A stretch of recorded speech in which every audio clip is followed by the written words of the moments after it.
This morning in the Sunday Spotlight, Arizona lawmakers say money meant to help migrants on our southern border is moving to other parts of this country.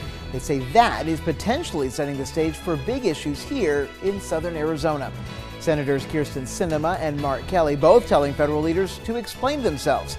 Arizona's Democratic representative and U.S. Senate candidate Ruben Gallego also part of this. He says it impacts migrant shelters and calls the move, quote, lackluster. This morning I speak with him about what he wants to see happen moving forward and what he thinks about the job of the current Homeland Security Secretary, Alejandro Mayorkas. Why don't you take a look at the two letters Representative Gallego sent to the administration.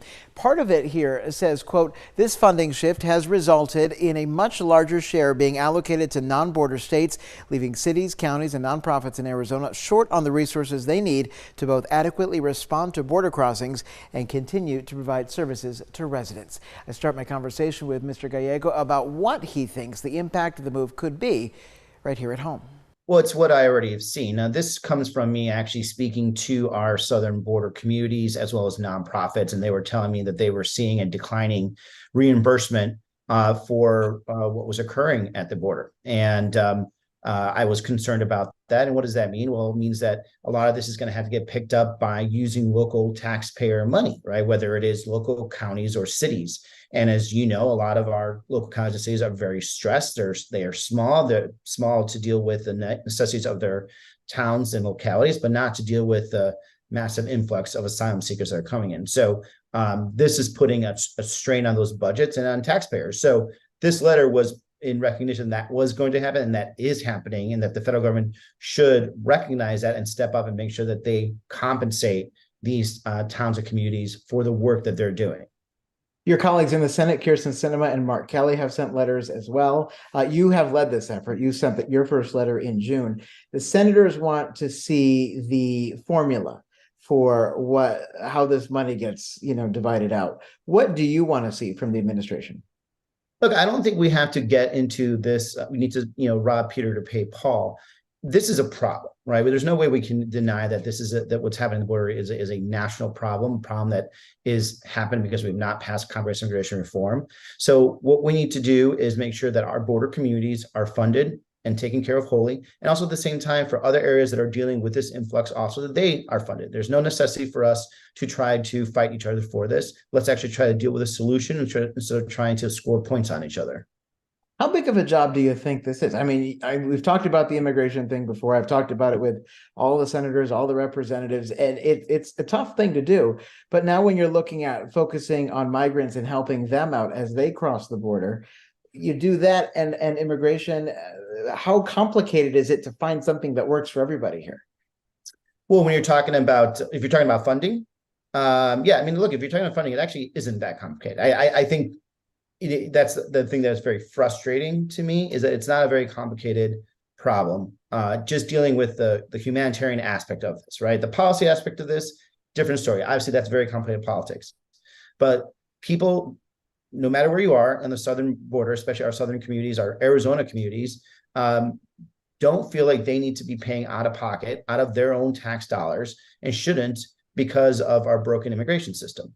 And I think we should, compensate for them. They pay their tax dollars for it, and we should make sure that they're not being double affected by that fact. That's a very simple thing. We should just add more money and fix this problem. Does not mean we have to be fighting each other, one state versus another. I want to talk about what's happening at the border. Some new numbers from CBP show border encounters are on the way up again after seeing a dip after Title 42. More than 200,000 on the southwest border in May, down to about 144,000 in June, and now more than 183,000 in July. So about almost 40,000 more month to month. Your reaction to that? Well, this is going to continue to happen until we actually have comprehensive immigration reform and we change the laws. And the best thing we could do is what we did see with Title 42 is when asylum seekers were given the option of legally applying in a transparent manner, they took it instead of coming directly to the border and creating the chaos that we see right now. And I think that's the answer to this, right?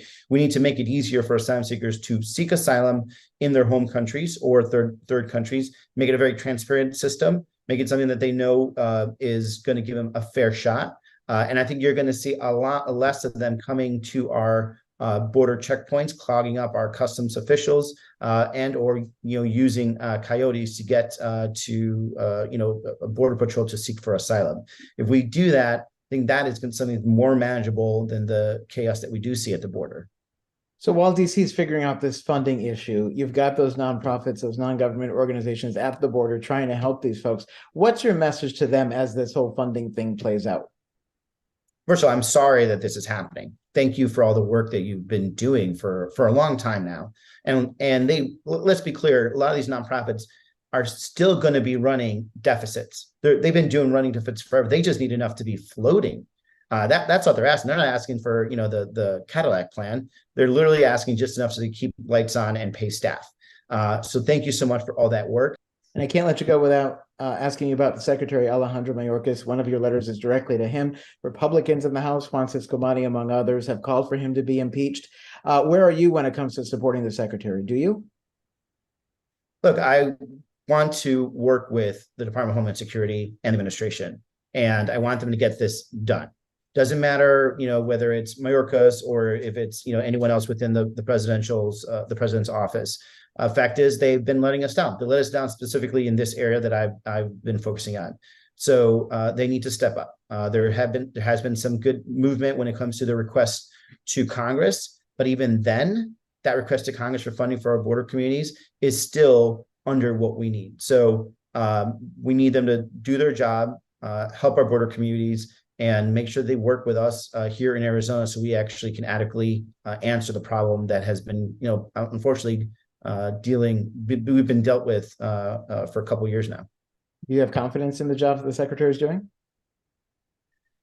Oh, I have confidence in our workers in the Department of Homeland Security that they want to do the best that they can, but they need to be responsive. And I think Secretary Mayorkas needs to be responsive to us and our needs. And that's why I sent that letter. They can be doing better, and I want them to do better. Teresa Cavendish, CEO of Catholic Community Services, says, quote, Casa Elitas, as part of the Tucson sector of Border Patrol, is one of the busiest shelters along the southern border.